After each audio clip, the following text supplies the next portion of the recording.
lanjut di video ketiga ini, video terakhir terkait conceptual framework, kita akan bahas level ketiga. Level ketiga isinya apa? Yang pertama, dalam penyusunan laporan keuangan kita melakukan proses rekognisi atau pengakuan. Kemudian kita melakukan proses measurement atau penilaian, dan juga kita akan melakukan proses disclosure atau penyajian. Nah, dalam melakukan hal tersebut ada beberapa hal yang harus diperhatikan, dan ini dibahas di level ketiga. Yang pertama yaitu asumsi dasar akuntansi, kemudian prinsip akuntansi, dan yang ketiga constraint yang ada dalam penyajian laporan keuangan. Mari kita lanjut ke pembahasannya. Untuk pembahasan yang ketiga terkait conceptual framework, di sini kita akan bahas third level atau level ketiga. Oke. Ini untuk sekedar mengingat ya bahwa ada 3 level. Sekarang kita bahas yang level ketiga yaitu the whole implementation atau bagaimana cara implementasinya.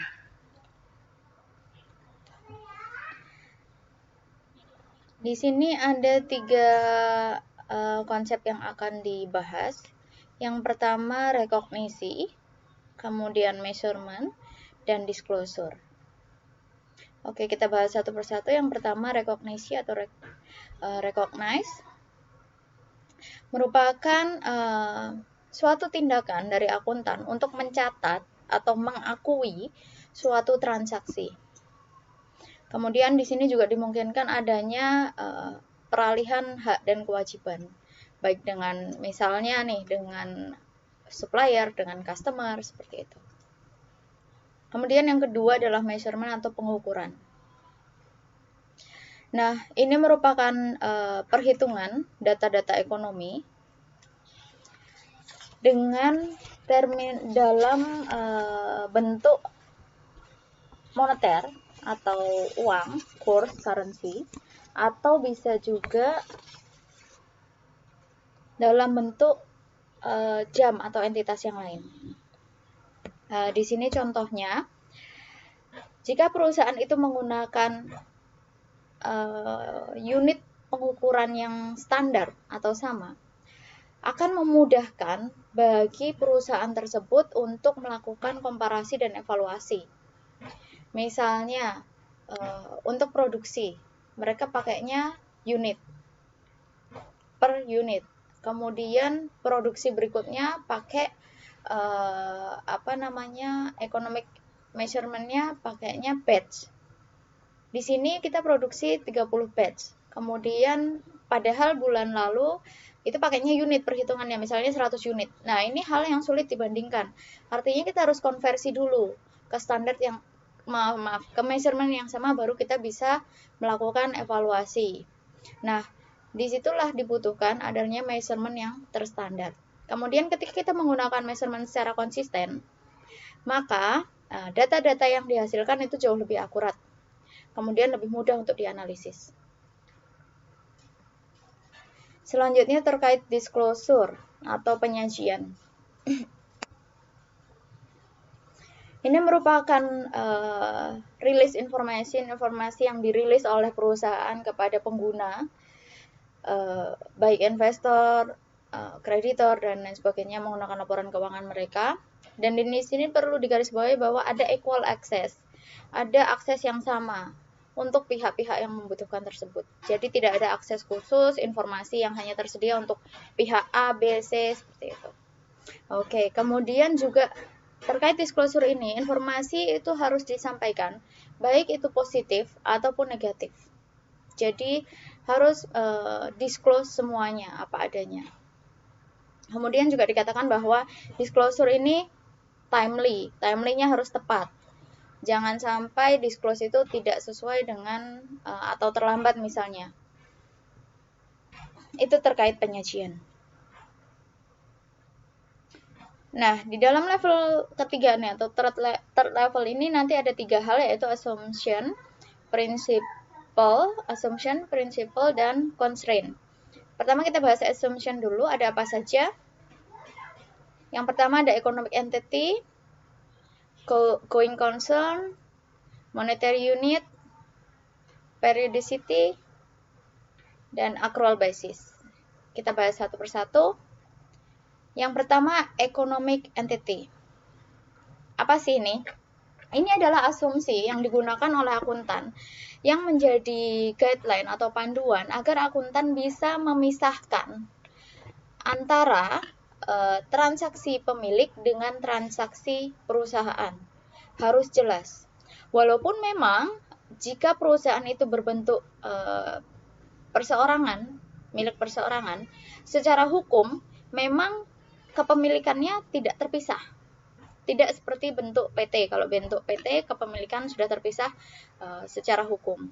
Nah, walaupun seperti itu, walaupun itu masih kita kelola sendiri misalnya, itu tetap harus pemisahan transaksi atau pencatatannya.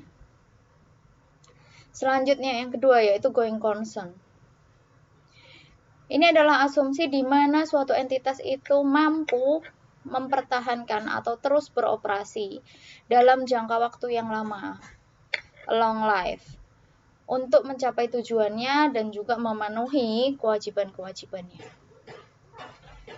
Yang ketiga, monetary unit. Monetary unit ini akuntan memberikan informasi dari suatu perusahaan itu dalam bentuk currency. Di laporan keuangan disebutkan misalnya kepemilikan kendaraan. Harga misalnya 5 kendaraan, per kendaraannya ya anggap saja 200, maka disebutkan kendaraan 1 miliar, bukan kendaraan 5 unit. Nah, itu contohnya. Ada monetary unit di mana akuntan akan menggunakan currency untuk memberikan informasi terkait saldo-saldo yang ada di perusahaan dan transaksinya. Oke. Kemudian juga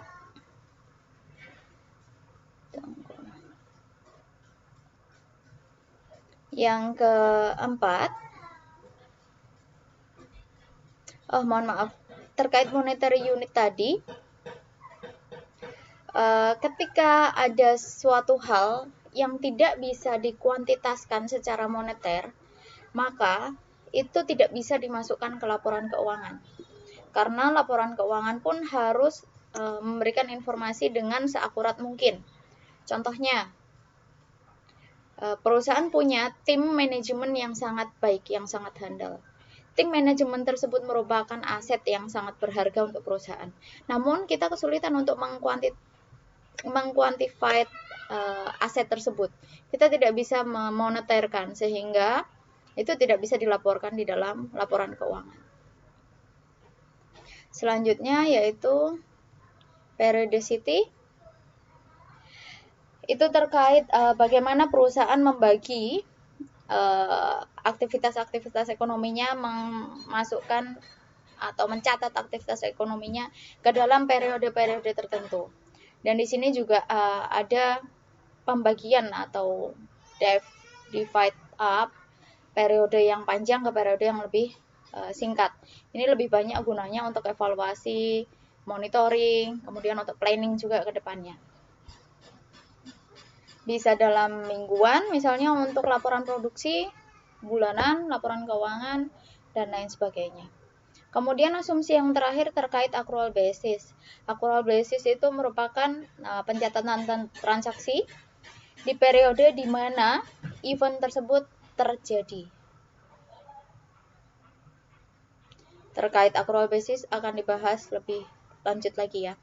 Nah, setelah bicara tentang asumsi, kita akan bicara tentang prinsipal atau prinsip-prinsip yang mendasari. Yang pertama terkait measurement atau pengukuran, tentang pengakuan pendapatan, revenue recognition, kelanjutannya adalah expense recognition, dan yang terakhir full disclosure. Kita bahas measurement atau pengukuran.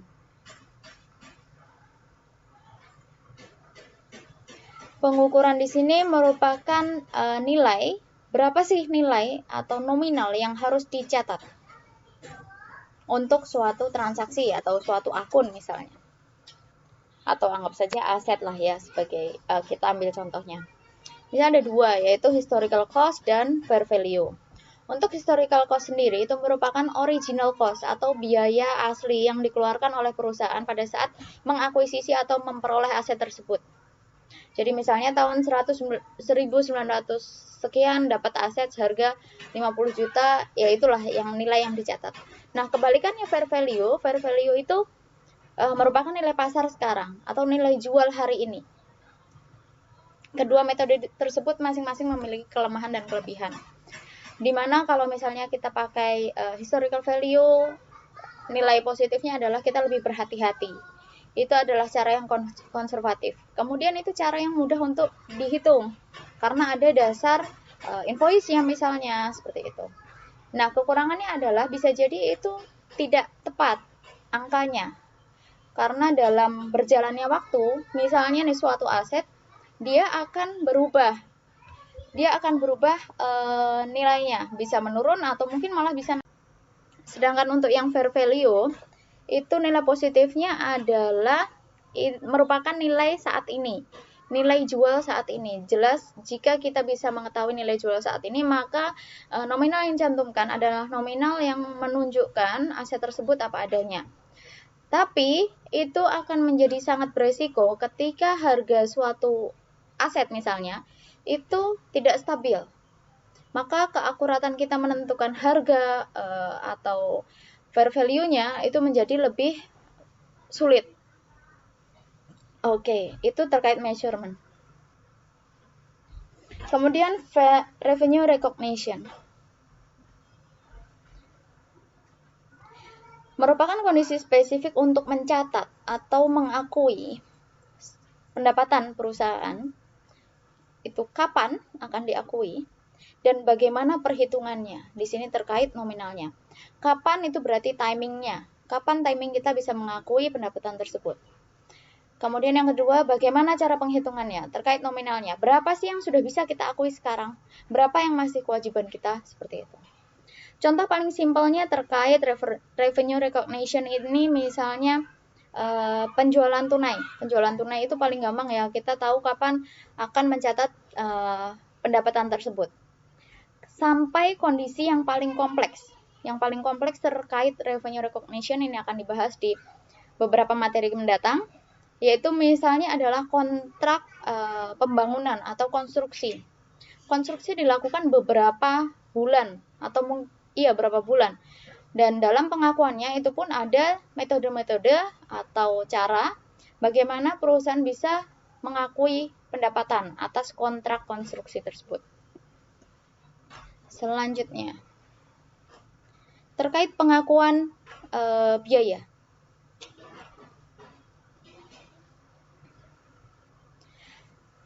Kondisi untuk mencatat beban, yaitu pada saat terjadi atau pada saat dikonsumsi. Pada saat terjadi misalnya pada saat muncul billingnya. Kita menerima tagihan walaupun itu belum kita bayar, misalnya tagihan listrik, tagihan telepon, kita akan catat biaya tersebut pada hutang beban. Atau pada saat dikonsumsi, ketika kita sudah merasakan manfaat dari aset tersebut. Contohnya adalah depresiasi, seperti itu. Kemudian juga misalnya kita bayar beban, kita sudah sewa lokasi, sewa gedung. Kita sudah mengkonsumsi manfaat gedung tersebut, kita akan bebankan sebagai misalnya beban sewa untuk bulan ini. Kemudian pembebanan ini juga harus matching principle ya. Di sini ada prinsip mematchingkan atau mematchkan antara beban yang muncul dengan revenue yang diperoleh. Sebisa mungkin beban itu mengikuti pendapatan yang akan diterima sehingga match. Oke, kemudian full disclosure. Ini entitas atau organisasi itu diminta untuk menyajikan laporan keuangan terkait semua informasi yang dibutuhkan, informasi-informasi penting, laporan keuangan, dan juga dimungkinkan informasi relevan lainnya yang berguna untuk pengambilan keputusan. Di sini ada kata sufficient atau memadai ya, informasi tersebut memadai untuk menjadi dasar bagi pengambil keputusan menentukan judgment-nya atau decision-nya. Oke, itu tadi 4 prinsip. kita akan masuk ke constraint terakhir. Constraint di sini ada cost. Di sini terkait cost versus benefit ya. Di sini disebutkan bahwa jangan sampai ada biaya cost yang terlampau mahal, terlampau tinggi untuk melaporkan informasi tertentu. Di dalam buku dan literatur lainnya pun disebutkan bahwa cost versus benefit ini untuk cost-nya lebih gampang dihitung, lebih gampang dikuantitatifkan, padahal benefitnya itu lebih sulit untuk dikuantitatifkan. Kita belum tentu bisa mengestimasi benefitnya itu dalam bentuk moneter. Oke. Dan diharapkan dengan adanya constraint ini, organisasi tidak perlu melakukan suatu hal jika ternyata biayanya jauh lebih tinggi daripada estimasi benefit yang akan diperoleh.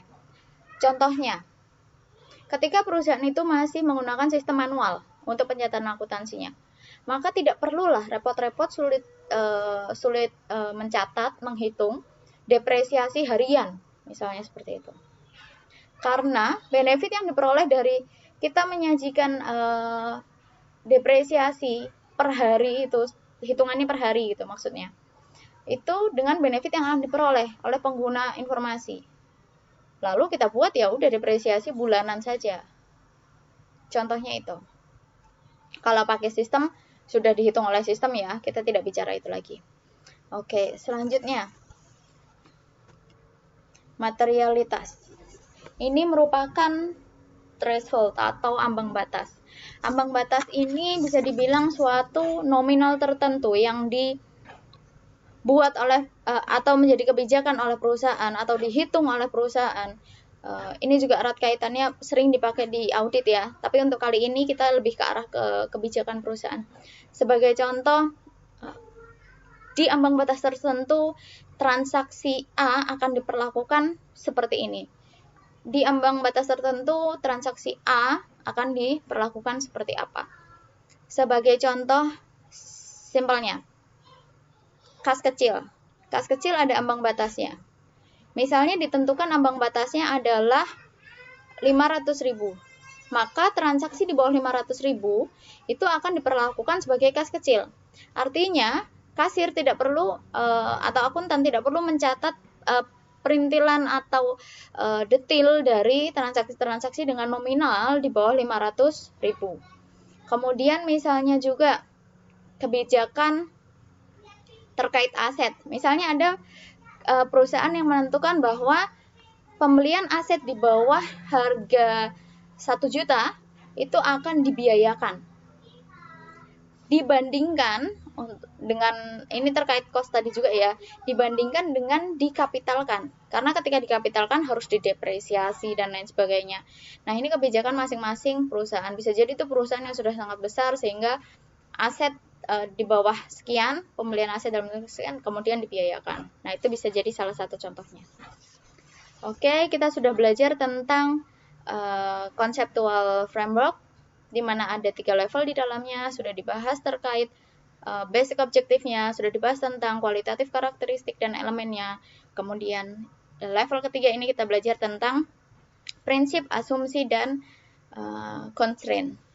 Oke, semoga sudah lebih paham terkait kerangka konseptual. Terima kasih.